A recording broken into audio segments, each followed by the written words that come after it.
Hoje a gente vai responder algumas dúvidas que a gente recebeu lá no inbox do Instagram. Eu abri uma caixinha de perguntas. Se você tiver alguma dúvida que ainda não foi respondida, manda lá, eu vou deixar o arroba aqui abaixo. Quais dados observar para saber se vale a pena comprar um determinado papel? Nossa, essa pergunta aí é...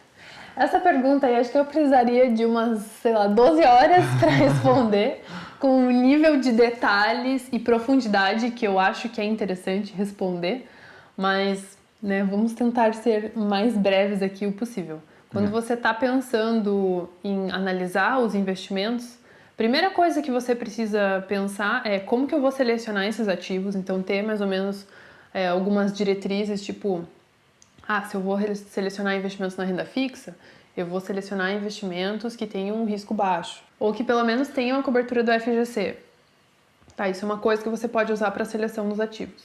Ou, eu vou colocar em títulos de longo prazo no Tesouro IPCA, porque eu entendo que isso vai me trazer mais segurança no longo prazo e eu não vou ficar precisando pagar muito imposto de renda. Então, percebe que tem muitas coisas que vêm na minha cabeça. Imposto, qual que é o prazo que eu tenho interesse, qual que é o risco que eu estou disposta a correr, qual que é a rentabilidade que eu espero. Então, é uma série de coisas que participam desse processo de seleção de ativos. Digamos, que essa pergunta ela é interessante porque acho que ela pode ser dividida em dois. Antes de você definir a carteira e depois de você definir a carteira. Então, depois que você define a carteira, você pode analisar os papéis, digamos, de uma maneira metodológica, de uma maneira direta, né? Você consegue analisar... Seguindo um método. Isso. Você consegue analisar seguindo um método. E antes não, né? Antes você precisa definir exatamente as classes de ativos, você precisa escolher quanto que você quer em renda fixa, quanto que você quer em renda variável, quais riscos você está disposto a correr na renda fixa, na renda variável, que tipo de classe de ativos na renda fixa, na renda variável. Enfim, são muitas perguntas para definir a alocação. Uma vez que você tem a alocação, você consegue daí analisar os papéis. Eu acho que quando você está montando uma carteira de investimentos, tem basicamente duas etapas. Primeira, que é a estratégia de alocação, definir quanto colocar em cada coisa, e depois a estratégia de seleção. Então, na parcela de renda fixa, o que eu vou colocar? Quero títulos que sejam pós-fixados e quero títulos que sejam indexados ao IPCA, né? A inflação. Aí depois você parte para a seleção dos ativos propriamente. Sistemática é a palavra que eu estava tentando lembrar. De uma maneira sistemática. Você consegue só, renda fixa, preciso alocar tanto, você vai lá, olha, tem esse investimento aqui, esse daqui, escolhe esse daqui, porque eu já tinha definido todos esses fatores antes, vai lá e investe. Né? Na renda variável é a mesma coisa. Preciso investir em FIIs. O que eu olho para escolher bons FIIs? Preciso investir em ações. O que eu olho para escolher boas ações? Na parte de renda variável, eu acho que é ainda mais importante você seguir um método de seleção. Tipo assim, o que você vai excluir? Eu vou excluir, por exemplo, ações que tenham um baixo volume de negociação na bolsa. Vou excluir ações que não têm... Endividadas, né? Que não têm lucros consistentes. Então, você consegue... A gente desenvolveu dessa forma, a gente criou uma série de passos que a gente olha para decidir se aquela empresa faz sentido ou não. E é mais ou menos um processo de decisão que a gente conseguiu criar um método em cima. E isso a gente fez para todos os investimentos que a gente tem na nossa carteira. Então, dentro da parte de ações no Brasil, ações no exterior, fundo de investimento imobiliário, até a parte de fundos de investimento mesmo, né? A gente criou um método para conseguir selecionar esses ativos, porque uma coisa que sempre foi muito importante pra gente foi conseguir fazer essas escolhas 100% racional. Então, tentar tirar ao máximo a parte emocional. A gente sabe que é muito difícil, mesmo assim, mas a gente se esforçou para conseguir fazer de forma com que o lado emocional tivesse de fora, para não decidir as coisas no calor da emoção.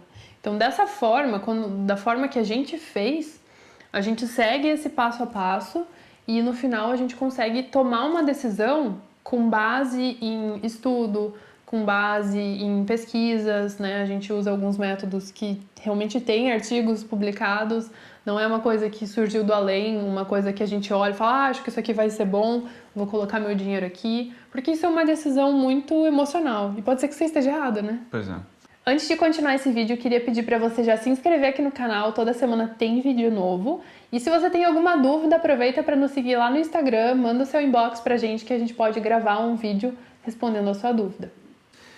Não só isso, né, mas eu acho que um outro ponto que é bem relevante é que a gente é bombardeado o tempo todo com informações de melhores fundos, por exemplo. Em qual fundo que eu invisto? Então você entra lá na corretora A, vai ter uma lista de melhores fundos. Você entra na corretora B, vai ter uma outra lista de melhores fundos, que não vão ter os mesmos fundos que a corretora A. Se você entrar na corretora C, D, E, você vai ver que são todas diferentes. Isso acontece naturalmente porque as corretoras oferecem alguns fundos que eles têm mais interesse de oferecer. Pelo menos eu sempre ficava com aquele questionamento de como que eu sei que isso que eu estou vendo aqui é a verdade, né? Ou como que eu sei que esses fundos são realmente os melhores fundos, né?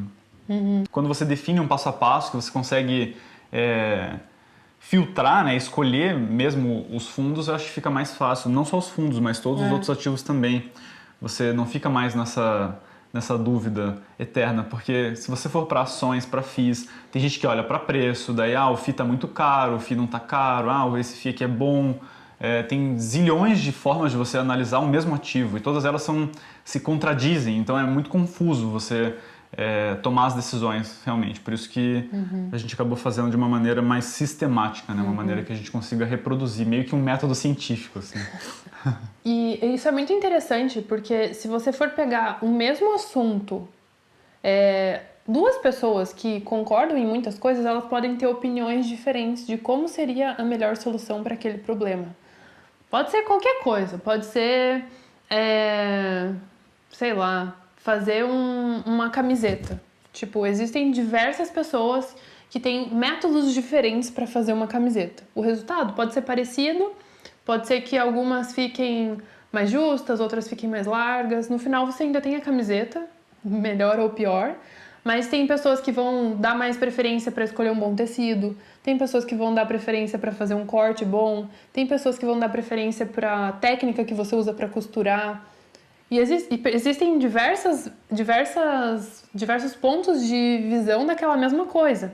Isso é para tudo que a gente faz, para os nossos investimentos, a forma com que a gente cozinha. Tem gente que prefere cortar a cebola de um jeito, tem gente que prefere cortar de outro, tem gente que prefere segurar a faca de um jeito, tem gente que prefere segurar de outro jeito. Então, são várias coisas, vários detalhes que a gente precisa decidir em algum momento e que, às vezes, as pessoas têm opiniões diferentes. Pode ser que você prefira usar uma tábua de madeira e eu prefiro usar uma tábua de plástico. E tudo bem, sabe? Só que quando eu não sei que existem essas duas opções, eu tendo a sempre copiar o que você está me falando, porque eu não sei o que é. Você fala assim, a tábua de madeira é boa. Então tá, o Luiz falou que a tábua de madeira é boa, eu vou comprar a tábua de madeira. E nos investimentos é a mesma coisa. Você vai ter opiniões diferentes, como em tudo, na política, na forma de educar seus filhos. Ninguém quer ficar ouvindo palpite, por que você deu doce pro teu filho, não sei o quê, não sei o quê? Por que você deu essa comida XYZ pro teu filho? Percebe que uma forma de educar uma criança pode ser de diversas maneiras. E a forma de investir os seus investimentos, né? A forma de escolher os seus investimentos, a forma de montar a carteira, a forma de selecionar ações, a forma de montar a estratégia de alocação, pode ser completamente diferente, mas não tem uma errada e uma certa. Tem o que você acha que vai ter melhores resultados, né, quando você está educando uma criança. Você faz o melhor que você pode. Mas não necessariamente aquilo vai estar certo ou vai estar errado. Você faz o melhor que você tem com o conhecimento que você tem naquela hora. Moral da história, você tem que colocar investimento junto com política, futebol e religião.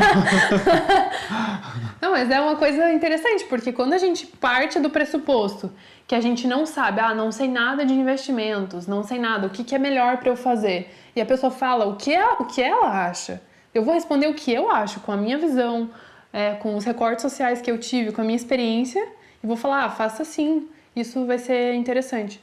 Mas pode ser que a pessoa tenha outros objetivos, ela tem outras metas, ela tem um perfil de investimento completamente diferente do meu, e ela vai ter uma opinião completamente diferente se ela tiver o conhecimento para chegar lá, né? Se ela buscar conhecimento, buscar leitura e conseguir desenvolver, né? Isso considerando que a pessoa não tem nenhum conflito de interesses por trás, né? Porque daí se a pessoa tem um conflito de interesses, se é alguém de uma corretora, de um banco, gerente de um banco, aí você tem que ficar ainda com o pé mais atrás ainda, porque as indicações, as recomendações e os melhores produtos vão ser os melhores produtos para aquela pessoa e não necessariamente para você, né?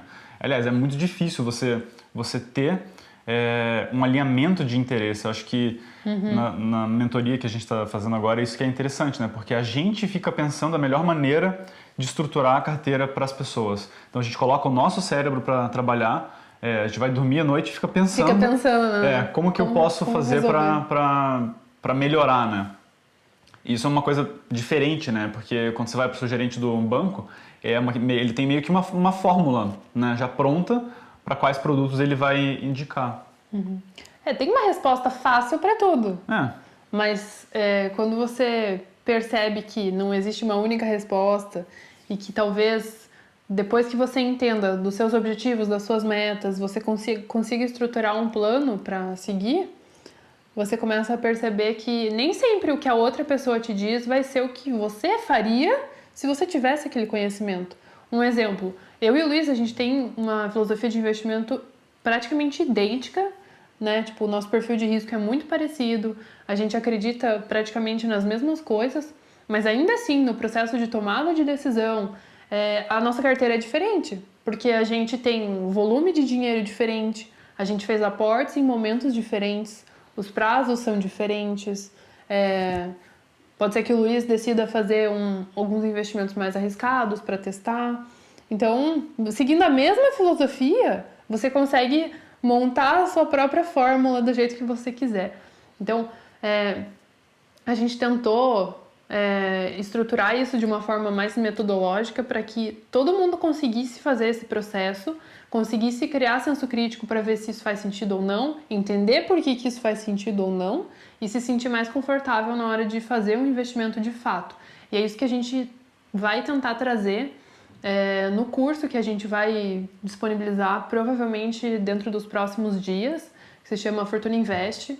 Então, nesse curso a gente vai justamente ensinar todo o passo que a gente faz para montar uma carteira de investimentos pensando nos seus objetivos. É todo o processo mental que a gente usa para decidir os nossos investimentos.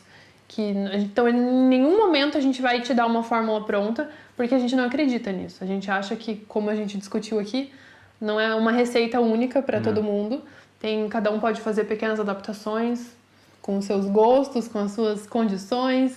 E você saber fazer isso por conta, isso tem um valor, assim, imensurável, porque você vai conseguir adaptar isso quando você quiser. Você adquire uma independência que não é de interesse, né, das instituições financeiras que você tem. Essa que é a grande sacada. Você se torna capaz de tomar as decisões e escolher quais produtos você quer para a sua carteira sem precisar consultar gerente, sem precisar consultar assessor, sem nem precisar consultar a gente mesmo. Você consegue, com as informações que você tem, tomar suas próprias decisões. Esse é o nosso objetivo máximo, né? Último. Te dá autonomia para caminhar com as próprias pernas, né? A gente quer que você, assim como a gente, demorou muitos anos para conseguir estruturar isso de uma forma racional, de uma forma que a gente conseguisse tomar as decisões de forma objetiva, né? Sem que a gente ficasse com o mesmo método, o Luiz fazer análise, eu fazer análise, a gente chegar em conclusões diferentes, né?